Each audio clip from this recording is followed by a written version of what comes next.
I'm Kaylee, and this is my Victober wrap-up. This Victober was kind of an emotional roller coaster for me, I guess. There were a few books that I really enjoyed, and then others that I really did not enjoy. There was nothing in the middle. It was either love or hate this Victober. So today I'm going to review the one book that I really did love, and we're going to talk a little bit about all the books that I did not love. But before we dive in, I'm going to reach back here to our Booktuber Shoutout book, and we're going to shout out somebody randomly. Today's shout out goes to Books and Picnics. I will leave a link to their channel in the description. Be sure to go over and subscribe to them. And if you haven't already, please do subscribe to this channel and give this video a thumbs up if you had a great reading month for Victober. And of course, follow me over on Instagram and Goodreads and all the places. First, let's talk about the challenges for Victober. So I did Kate's challenge, which was to read a Victorian book where religion is a component of the story, and that was the one book that I really loved. I read Thomas Wingfold, Curate by George MacDonald, and of course, it's all about Christianity. Katie's challenge was to read a Victorian book that plays with form in some way, and for this I read a George MacDonald anthology, which was compiled by C.S. Lewis. So I think that an anthology, that plays with form a little bit. Marissa's challenge was to read a Victorian work that was originally serialized. And I found out that Thomas Wingfold actually was first published in like 3 different volumes. So I think that counts as being serialized. And then Ross's challenge was to experience a Victorian drama, to read, watch, or listen to a Victorian play. And I watched An Ideal Husband by Oscar Wilde. So I started out watching the film adaptation with Jeremy Brett from 1969, and I couldn't watch it all the way through. I don't know what it was, there was just this very dry acting style, and then it was that lighting like you see in a lot of those period dramas from the 70s. The camera angles were just very harsh or something. I don't know what it was. I just couldn't make it through. So I decided to just rewatch the other version of An Ideal Husband with Minnie Driver and Cate Blanchett and all those guys. And of course, I always loved that one. I really enjoy that. And I think that when I was watching the 1969 version, I just kept comparing it to the newer version, and it just suffered by comparison. I'm sorry. So the only challenge that I did not end up doing was the group challenge, which is to read a Victorian work by Wilkie Collins and or by Sir Arthur Conan Doyle. So this challenge was in honor of Jennifer Brooks and Alice and the Giant Bookshelf. And I was going to try to read a Wilkie Collins biography and a modern book that was inspired by Sherlock Holmes, neither of which I read. If you watched my recent video about DNFing books, then you know why. So I ended up DNFing the Wilkie Collins biography. There's a reason why they say never meet your heroes, because they have feet of clay. And I just could not read this Wilkie Collins biography. I think I got to about page 50 or 60 and just gave up on it.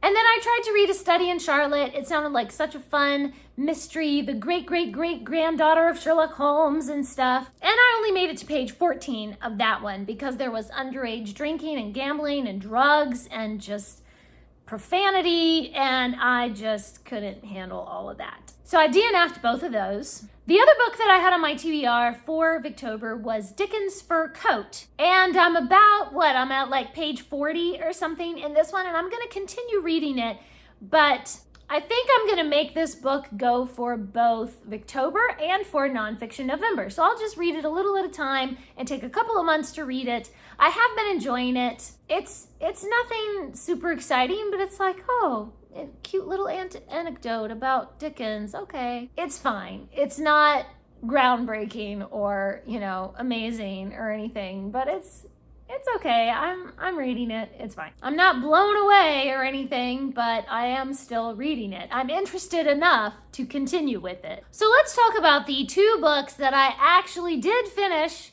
in October. And the only 2 books that I actually did enjoy. So first of all, there's the George MacDonald Anthology that was compiled by C.S. Lewis. I gave this 4.5 stars. I really enjoyed reading like a little snippet of George MacDonald each day. I actually started reading this back in May, I think. And I've just been reading one or two quotes all through the summer and then kind of geared to finish it up in Victober. This book definitely gives you an insight into how MacDonald really inspired and influenced C.S. Lewis. So there are definite ideas that MacDonald kind of starts out, and then you can see where Lewis in his books kind of takes it to that next level or kind of expands on MacDonald's ideas. So I've been reading one or two of these quotes every day along with my Bible reading and prayer. And I really liked taking my time to mull over each one and kind of digest this little nugget of wisdom and take time to ponder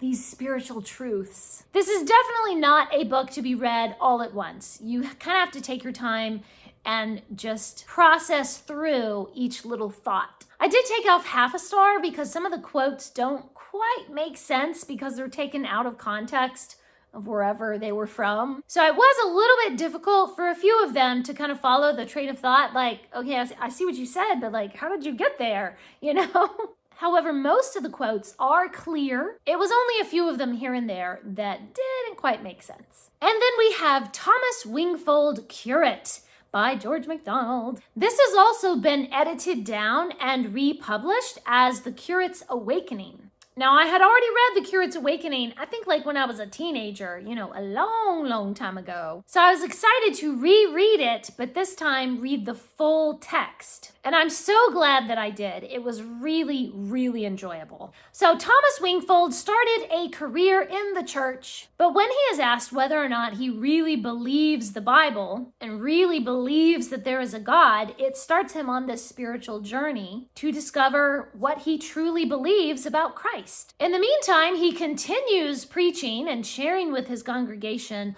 all of his doubts and the things that he's learning about the Bible and how he is just searching for truth. One of his parishioners, Helen, finds herself in a crisis when her brother shows up late one night running from the police. He begs Helen to hide him, and she does, but she continues to attend church every week so that their neighbors won't notice that anything is wrong. And she hears Wingfold's sermons with disquiet and dread, but something in her soul is reaching out for the truth. I really loved this story about various people from all walks of life with all sorts of different personalities, and they're all searching for the truth about Jesus. And each in their own way, they begin to realize they just can't dismiss the person of Christ. And they can't just attend church because it's socially acceptable. They have to make a personal decision for their soul,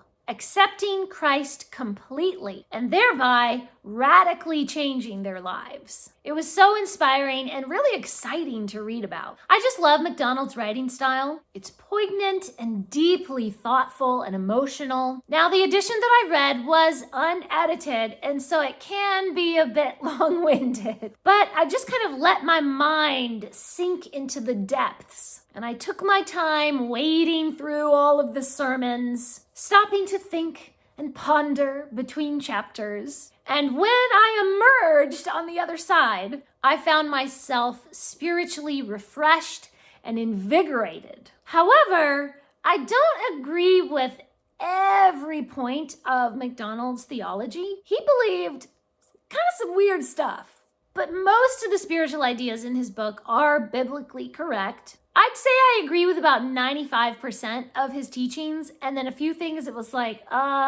that's weird. The Bible doesn't say that. I don't know where you got that from. Maybe that's just your imagination. I don't know. But I still really enjoyed this book, and I gave it 4.5 stars. And those are the books that I read for Victober. Please leave me a comment and let me know, how did your reading go in Victober, and what are some of your favorite Victorian classics that you've been reading? Thanks for watching. Please subscribe, and remember, the right book in the right hands at the right time can change the world.